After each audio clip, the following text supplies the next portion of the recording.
கர்த்தருக்கு பிரியமான அன்பானவர்களே, இந்த காலை வேளையிலே உங்களை நான் வாழ்த்துகிறேன்.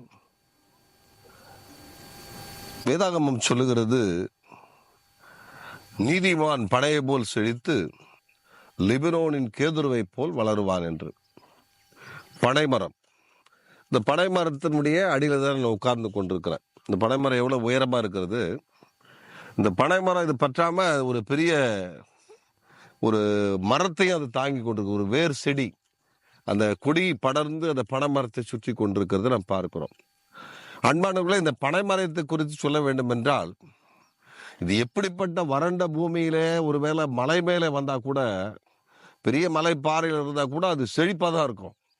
ஏன்னு கேட்டீங்கன்னா, அதனுடைய அதனுடைய செழிப்பு பைபிள்ல சொல்லப்பட்டிருக்கு. பனைக்கு எப்பொழுது செழித்திருக்குன்னு சொல்லப்பட்டிருக்குது. இதை பாருங்கள்.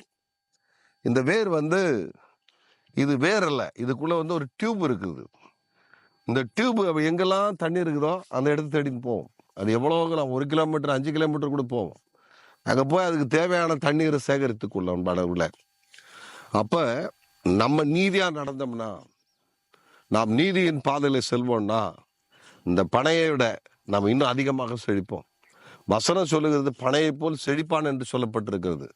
அப்படிப்பட்ட ஒரு செழிப்பு நமக்கு வேண்டும் என்றால், அன்பானவர்களை, நீ எந்த இடத்துல நாட்டப்பட்டாலும், ஒருவேளை தண்ணீரே இல்லாம, செழிப்பே இல்லாம, வருமானமே இல்லாம, இல்லை ஒரு கிராமத்துல நீ போய் அங்க உட்கார்ந்தாலும் சரி, கர்த்தர் உன் கூட இருந்தார்னா, நீ நீதிமானா இருந்தீங்கன்னா, இந்த பனையை விட மிக செழிப்பாக நீ செழிப்ப.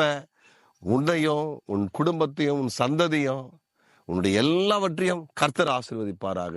ஆமீன்.